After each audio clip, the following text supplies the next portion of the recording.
Hello, listeners, and welcome back to ND 5.18.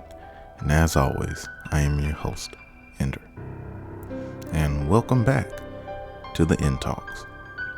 Haven't done one of these in a long time, and I'm not even gonna lie to y'all. I'm kind of nervous about it. It's just me talking to you all about a topic that I'm interested in or something that I have an opinion on. So, formatting gonna be a little bit different. If I fumble my words, I'm just keep it in there. Hopefully I don't do that a lot. And you all just let me know what you think of these. Yeah. First off, this is about the EDH/Commander illusions, or as I like to call them, delusions of casual gaming. Now, boom, disclaimer. I'm going to start this off by letting you know this isn't for the faint of heart. This is me stating my own opinion. If you disagree, good for you. That's you. If you have counter arguments or ways to quote unquote invalidate my opinion, it is an opinion. Leave it down in the comments below. I love interacting with any of you that do comment. So, I would love to talk to y'all about this. Okay? Now, take that with a grain of salt, because as I am fond of saying in my daily life, if you just get down there and start talking out your head, I'm just saying that is a PP. That's a personal problem. Okay? It is what it is. Now, this has no formatting, so I'm going to be bouncing around. But number one, power level. It's not a real thing. Okay? Rule 0 is not a real thing. I see Tolarian Community College, love the prof. See the command zone. I see all these people talk about Rule 0 and they try to try to encourage its use. But that's for a set group of people that you know. Like, you can't just go to a random pod and have a Rule 0 conversation. It's not going to work. 'Cause let's be honest. Magic players, for the most part, are arrogant, narcissistic, maybe the same thing to some, and they're gonna downplay what they do, because at the end of the day, you want to play a game for fun. You want to play your style for fun, and that's a whole separate thing. Another part of that discussion is no one can rank their stuff the right way. Everyone has different scaling of power. Okay. Everyone calls everything a 7. Everybody calls everything an 8, right?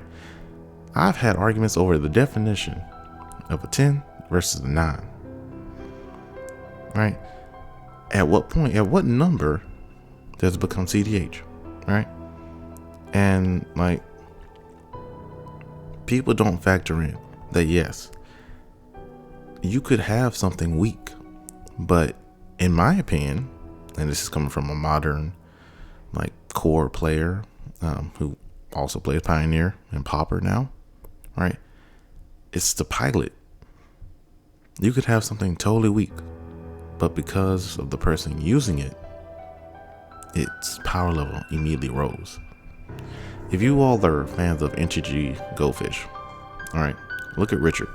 Richard can take fundamentally weak and underpowered tribes, cards, and turn them into powerhouses. He is very good at downplaying his abilities and over stating what his opponents can do. Another person that does it is Seth, but Seth has this air of, I don't know what I'm doing, I just want value, I just want cards. Seth is more of a control player, more of a lockdown strategist than Krim. And once again, a whole nother conversation right there. Okay. Rule 0 isn't real. Okay, if you're gonna go to a game, right, you say, hey, I'm here to play Commander.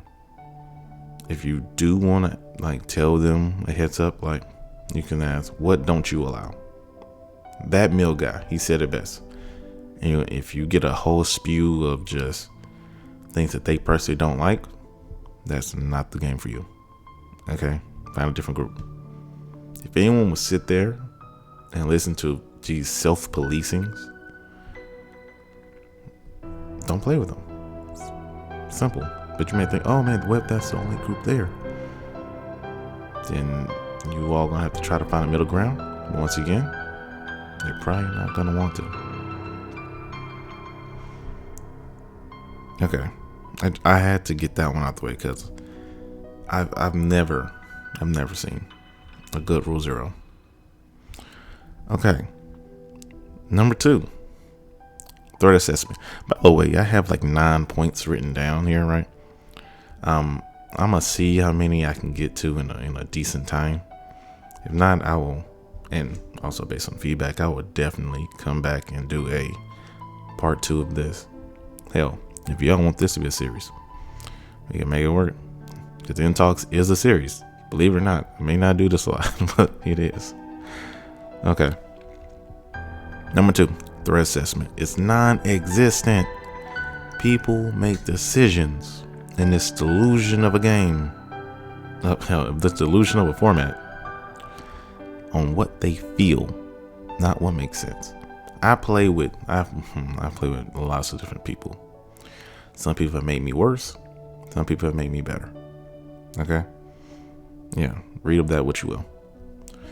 So, I have one player.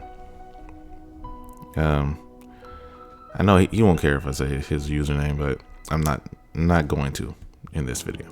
Okay?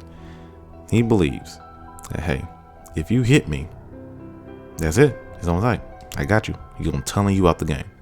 In a 4-player game, in a multiplayer game, you hit him. Boom. It's just you and him the rest of the game. Making it a 1v1 on the other side for the other people. Okay? Even if he is the biggest threat at the table, he will take it personally. Right?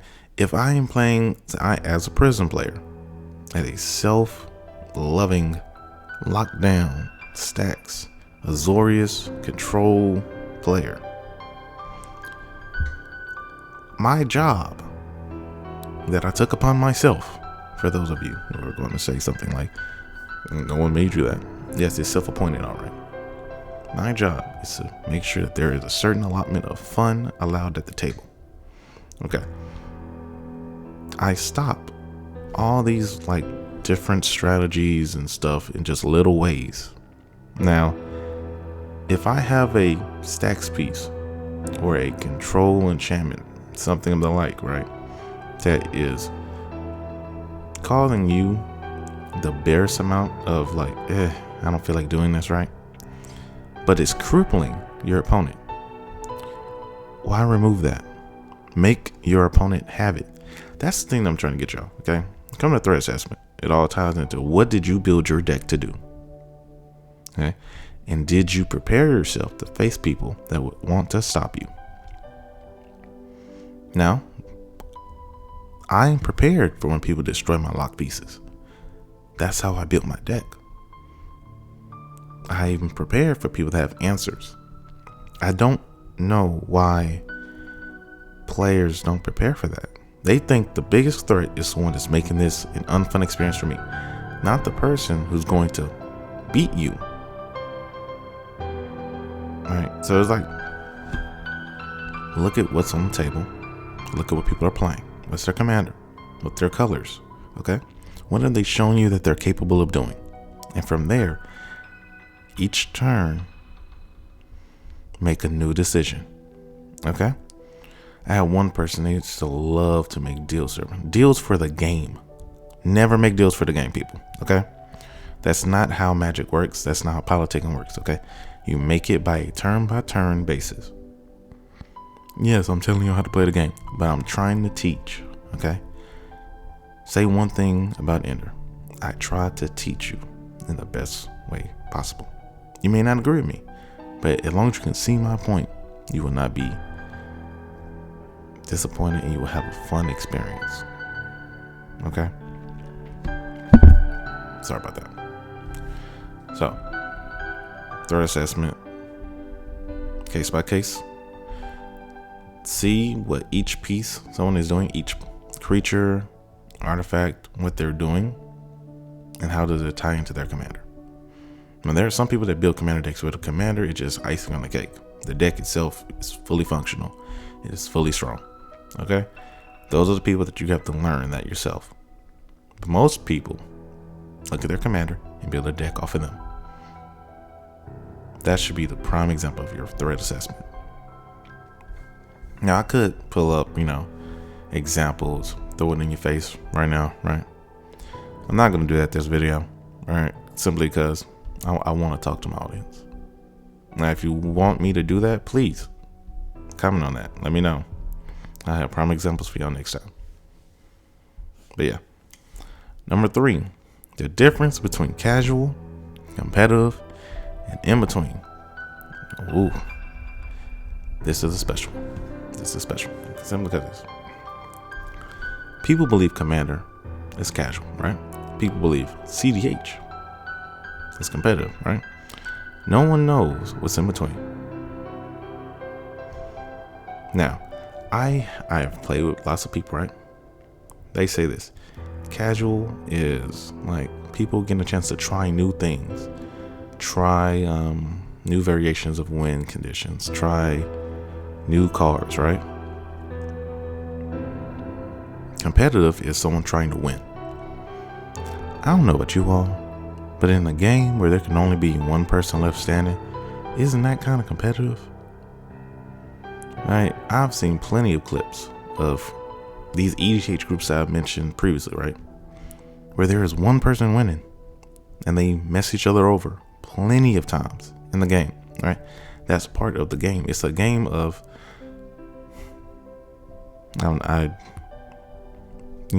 disclaimer, I'm about to start cursing here, okay? It's a game of fuck yous, okay? It's a finite number of fuck yous to be given out to everybody. There's a certain amount of, I'm going to be great here, okay? You need to find your balance. Now, an aspect of the in-between is, I have a mono black deck, right?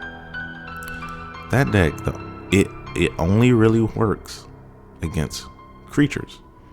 If you're not a creature deck, the deck cannot stop you. It's like I played the whole, from the Lord of the Rings set, I played a mono black Wraith Lord, not the giant one because that's not available on MTGO just yet. Well, I haven't got it, but the 5-man one, right? It just makes you sacrifice your creatures if I get hit with a creature. It's pretty fair. I have a friend of mine that says that deck is broken, it's too strong. I'm like, it's actually a weak deck. The thing is, he only ever plays creatures. He does not believe in playing anything else but creatures. So I'm like, the deck isn't competitive. It just has a better matchup against your playstyle. I say all that to spotlight. You all may just have matchups that don't favor you. That doesn't mean the deck is competitive, right? And that doesn't downplay what you're doing as casual. It just means that there is a rock, paper, there's a rock, paper, scissors system in place in this game. There always has been. So it's like, you can't force saying, oh, he's spiking out, or no, I'm casual, when you've been playing in a pod. You've been playing against people who just have a better matchup against you. The cards you have in your deck may be really strong, but because your group or your normal opponents have decks that beat yours candidly, you think, oh no. And this ties into the power level conversation. Okay. Now, the in-between, lots of decks fall in between casual and competitive. Right? It's actually not that hard to build an in-between deck. I think a lot of people's personal favorites and everything fall in that spot. It's this mindset of casual versus competitive that makes everything terrible. So yeah. So that was point number 3. Point number 4. Okay, the length of the game. And this is an open question to all who are listening to this video. Okay? What do you consider a game that ends before turn 9 a game that ends between turn 9 and turn 12, and a game that ends turn 12 and up. Okay. Personally, what do you all consider those? I'm gonna give you a beat, Send in your request. I'm looking at the lines, y'all. No, they're not flashing. I guess you're all asleep. So, I had one person say that a game of Commander should only last up to turn 9. After that, taking too long. Go ahead, shuffle up, get a new deck, new game, right? In my mind, I'm like, that's fast, right? Now, I've seen people win turn 4, turn 5. In my definition, that's what I consider competitive. In a 99 card, like, single in format, if your deck can win on turn 4, turn 3, up to turn 6, your deck is streamlined. It is made to do one thing and one thing very well. And I think that's competitive. Some people may even disagree on that one, right? They may think, oh, that's still casual. I have never met a casual player who can beat me in 4 to 6 turns. That's not even me bragging. That's just point blank. I'm like, if I play too many board wipes, I play too much removal, I play too many counter spells, I play too many just come in tapped pieces for someone to beat me that fast, and it wasn't a competitive game. So, and for those people that say, oh man, you're probably one of those players, I believe, that conceding is actual win condition. It actually is, by the way. Conceding the game is a win condition. I don't care what anyone says. Yes, that is. You can, if you lock someone down and they're not scooping, that's just pride. That goes into the whole arrogance and narcissism thing of Magic players and just gamers in general. There's so much pride built up, because you believe that you're just that good, right? We all do. This is there, but you need to be able to swallow that. Conceding is not the end all be all. In that same now, see, I'm bouncing all around. In that same breath that they say conceding isn't a win condition, they'll sit there and wonder why you're making them play out their combo. Why don't you concede? I was like, do it. I got time. I got time for this. You ain't got time. Like you won't concede if I blow up all the land and I have mana rocks and a beater on the board that will kill you. It's just going to take 6 turns to actually bring your life down. You'll sit there and watch that. And you won't concede because you're hoping and because there's something in my deck that I can get to that'll put me back in the game. I've had that happen. I've had 3 people sit there and watch me beat them with a 5/3 flying hexproof creature in the air with all the lands blown up. Me sitting there with counter spells and mana rocks. Yeah, but when I play a piece that stops a combo, or I make them play out I'm not gonna say infinite, right? A synergistic combo, and make them do that. They're like, why don't you just scoop, man? You can't beat it. Like, why do I have to play it out? I don't know, man. Kind of sounds like a PP to me. I believe in fairness. Okay, so to me, turn 9 to 12, I believe that's fair. If you win the game, turn 9 to 12, I could agree with them. I'm like, okay, cool. By that time, people show at least 2 people show what their deck could do. Alright, and those who lose, they can just shuffle up, bring the deck again. Those who win can swap out. Or if they want to, that's their favorite, run it back again. After turn 12, I'm like, okay. I believe everyone has had their fun. The allotment of fun has been used. It's time to win the game. Someone needs to win the game. Please, somebody win the game. No one's winning the game. Well, I'm worth winning the game. They won't let me win the game. Oh, God. Oh, no. Oh. Then you start, zoning out, getting on your phone. And that's how you know. Game going on too long. Okay. But honestly, below, if you win the game before turn 9 on a like regular basis, like not like you didn't get the nut draw, like you didn't get the oh my god blow it all over the table. No, it was just your deck just does that. Yeah, see that? Kind of works. If it just does that, yeah, you're kind of spiking out there, in my opinion. Okay, boom. That was turn 4. Turn 5, and this is another thing that ties to point 1 and point 4. Okay, number 5, mana ramping, lands, mana rocks, mana dorks, and treasures. Okay. I'm gonna say a hot take here, okay? And I truly believe it. The amount of mana rocks you have in your deck directly correlates to your power level, and whether you're casual, competitive, or in between. I knew a dude. His preferred colors, he was mono black, right? He just like mono colors in general because he got his mana more efficient, right?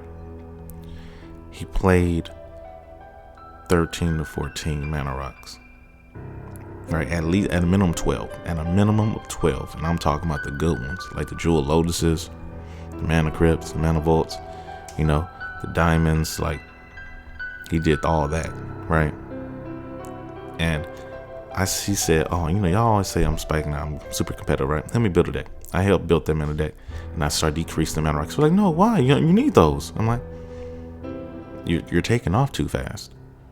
If you win a casual game, you got to give everyone a chance, like go at a nice speed, right? I'm not saying don't go fast.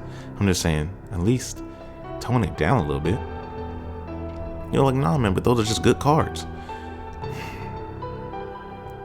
I don't play with that guy anymore.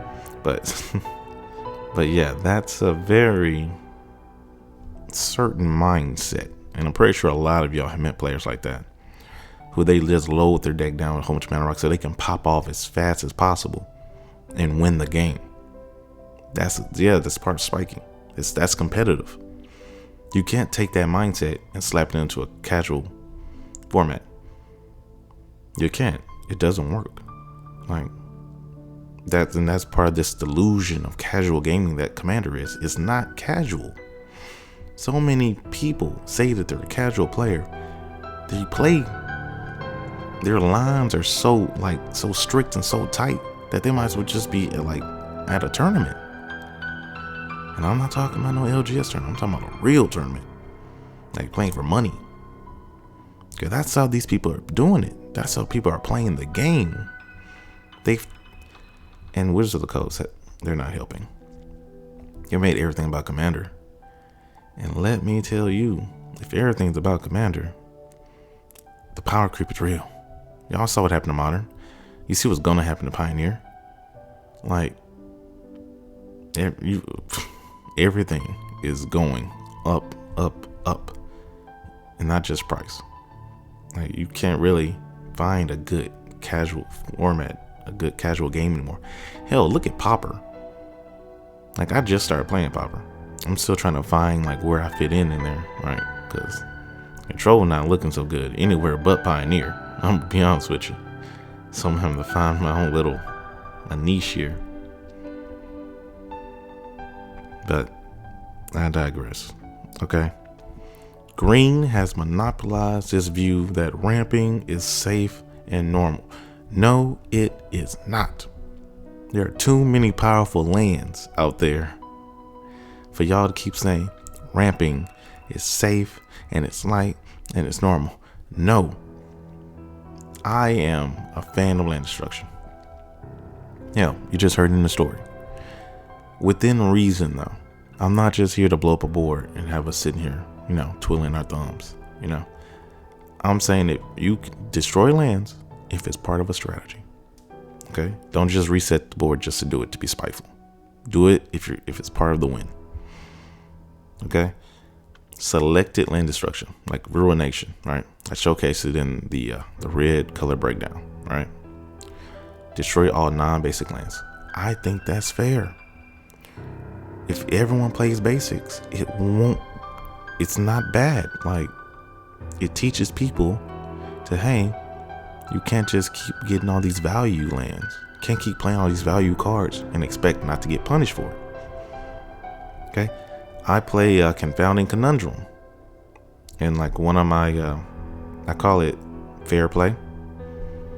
Or, the name keeps changing between Fair Play, Fair Magic, and Back to Basics, right? And it pretty much just states we're all going to play at the same speed of the game. It's not even controlled. Like, it is a nice mid-range / tempo deck. I say slash because depending on what I draw. But it really just, like, we're all going to play a good, simple game of Magic. And we're going to win with creature damage. If you don't do that, then yes, there are some lock pieces in there that stop shenanigans. Wouldn't be Azorius without it. But all this excess ramping is not good. It's not good for the game. Okay, all the mana rocks. Yes, I'm the dude. I play Stony Silence. Someone got mad already. Feel the salt in the air. A little pressure rising. Oh my goodness, it's like they cooking. Okay. So yes, Stony Silence says, activated abilities of artifacts can't work. Can't do nothing with it. And I'm like, that's good. Lots of these combo decks out here, putting all these mana rocks out here, and trying to pop off out of nowhere faster than anyone can do anything about it. I'm like, no, slow it down. The crazy thing to me is that I was stopping a green player from excess ramping that had like a mana doubler and a mana tripler on the table. First off, how come they didn't have removal for that type of stuff? Why am I the one who has to have all the removal, right? And I'm not gonna lie, as a control, as a prison player out there, and this goes out to all of y'all. If you are the one having the responsibility of making sure the game is fair, sometimes don't do it. Sometimes don't do it. Let people see the threat. Let them see what they could have stopped if they actually, planned for it instead of assuming you would do it. Okay? And then next time you see, oh, did their threat assessment change? See how everything's kind of tying together? Wow, chef's kiss. Okay. Now, treasures are getting too strong. There, I said it. Bring out the torches and pitchforks. Yes, they're getting to be too much. Everything's making treasure. Every format's got, not format, every set has something dealing with treasure. Everything. So much support for it, and treat it like every other artifact. Sometimes it just gotta go. And I think it's just gonna keep getting worse. So yeah, bring back land destruction. As long as there are like Cabal coffers, Field of the Deads out there, you have the right to run some land destruction. And sometimes people, y'all just gotta learn to play around stuff. Y'all don't want to, cause it would involve, you not playing cards that you love and just want to use. If that's how you feel about it, just understand that you're gonna lose to some stuff. It's a game. Everyone loses. Accept that.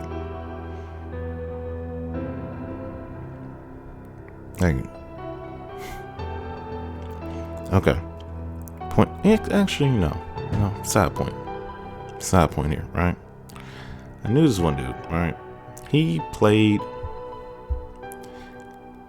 a very certain type of Magic, okay? He loved his combos. Pretty much that's all he played. Be it, it's a monocolor dude. Now, I had the conversation like, why don't you play cards that, answer things that can stop your combo? His response was, why? I'm like, what do you mean why? He's like, why do I need to play cards to stop, like to take away the hate pieces, man? The hate pieces are just unfun. I'm like, wow. That's wow. That's wow. Like, so prime example, I was playing that mono black Wraith deck, right? He was playing mono black Shieldred. Yes, that strong ass fucking card. Right. Had another dude playing Naya. It's that sand commander, right? Had a fourth person playing, I want to say it was some type of ninja pirate thing. I don't know. They, like she plays whatever she want to play. Okay. So I had a Soul Ring and a one black. Only land I had, like one. My commander cost 5. But I had a Tainted Remedy. For those of you who don't know, it's a black enchantment, 3 mana black enchantment that states, if an opponent would gain life, they lose that much life instead. Now remember, the Shieldred player combo. So I'm looking, as soon as I saw that, I'm like, I'm gonna keep this hand. Come on, I got to. Boom, the game starts. I slap this down turn 2. He's like, what? Quiet. Like you were in church. Quiet. I never draw land until like turn 5 or 6, right? He's like, he's been getting his land, but he can't play anything because everything in his deck revolves around his commander, right? So he can't even really pop off because that one enchantment. And like I'm drawing action, just not drawing land. And the other 2 people, they see it at the table too. They're both in colors that can destroy enchantments. And so the shoulder play used to getting salty and salty, right? Now he's not saying nothing. Like it's just his tone shift starts, little comments every now and then, right? Like saying, like, see, man, like you kept a hand like that, like you're not even doing nothing either. I'm like, I'm fine with that. I did this because for the laughs, man. Like, remember, mono black people, as you saw my mono black breakdown, has enchantment removal. There's like 3 at the time of that recording, I think 4 now, types of black enchantment removal. They can do it. All you black mages, you have no excuses now. You have enchantment removal. Don't hit me with the woe is me, man. I don't got time for no woeings here. Ain't no woe happening over here. That's from the Step Down comedian, if you all don't know. Okay, getting back on point. So even like as he's saying, making those comments, I say, hey, you two, right? Naya dude and was it Grixis? No, it was Ninja. It was Grixis or Demir. No, I'm gonna say, hey, if you want to, you can remove this enchantment. And like, he was like, oh, why would they, man? Like it benefits them. I'm like, so why in the hell? Yeah, it benefit the whole table except you. But I'm not trying to be argumentative. I'm just trying to have a good game, right? Have a funny game, honestly. Cause I loved it. I laughed my ass off. But after that game, I say all this to say, after that game, right? Conversation wise, like, man, you just kept about it. Like, you have answer to it. I tell you, you could just put the answers in your deck, and that way, boom, everything works out. You could draw into it. He was like, man, you just put cards in just to hate on me. I'm like, what? I put answers in every deck I play. I put answers to certain archetypes. I don't know what people bring to the table, right? And guess what? If you play the same people over and over, right? Yeah, you get an idea of their style, but you don't know what decks they're gonna bring. If they bring the same deck every time, that's on them. They're the ones not changing up like the formula. If you say, okay, I know this person plays this, right? I'm not putting in a card specifically to beat that person, right? But I'm like, that style of deck, that's a different story. I'll learn from my matches. Okay, cool. This person plays a lot of creatures. A lot of them have haste, right? I'm gonna put something in my deck that helps me fight people that use haste. If someone plays infinite mana, right? I'm gonna play something. I'm gonna play like Dampening Spear, right? Or Damping Spear, whatever the name is, right? That states if you will make excess mana, instead you just make colorless mana. To me, that's smart. Oh man, you built a deck to beat me. No, I didn't. You play a certain way, a way that is hard for me to fight. So it makes sense for me to upgrade my deck to be able to fight that. Like, I didn't specifically make a deck to beat you. I added in one card. So when I meet people like you, I can have a chance. People say that you're making the deck to beat them, playing to beat them, like, editing your deck specifically to beat them because you learned and don't want to lose to that rent free. If I played Enchantress against any of you, if I just played Enchantress, right, and you didn't have enchantment hate, and I played you 5 times in a row, and I stomped you 5 times in a row, and you never added enchantment hate to your deck, you just don't want to win. I wouldn't even be upset. That's just the type of player I am. I'm not upset about it. Like, get better. Easy wins don't do nothing for me. People may be out there getting their own sense of satisfaction, getting a 5-finger salute from somebody, but it's just that's not. It's nothing. On the flip side of that combo player, every time, if you were trying to find the line to win and you already saw it right, and you were happy about that stuff after, like I was happy about my enchantment, full assault, man. It was just right there, man. I don't know, it was right there. Why didn't you see it? But let him pull off something he think is cool, right? Don't say where he'll be excited, is happy though. So that's what I'm like. Those type of players, I'm like, don't do that to yourself, okay? If the personalities don't mesh with your pod or mesh with certain people, don't even put yourself through that. I'm sorry. That was a nice little life lesson there. I could keep going, but on that note, I'm going to end it off here. Thank you all for tuning in here at Indy 5.18. As always, I am your host, Ender. This has been In Talk, I believe, number 3 at the time of this recording. I hope y'all enjoyed it. If you have any comments, critiques, feel free, leave them down below. If you like this type of formatting where I'm just trying to just talk to you casually, let me know as well. Thank you all, especially new subscribers and the old who stayed. I have 68 subscribers at the time of this recording. I'm saying that a lot. I remember back when the goal was just 50. I know there are plenty of people out there that have millions, but I'm just happy to have you all. If you want to help me grow, please share, comment, help the channel get some exposure. If you like what I do, tell me. If you don't like what I do, tell me. It'll be a PB, but it's good to know. Good to know whose mind I'm living rent free in. Haters are your biggest fan. All of you all be safe and be well.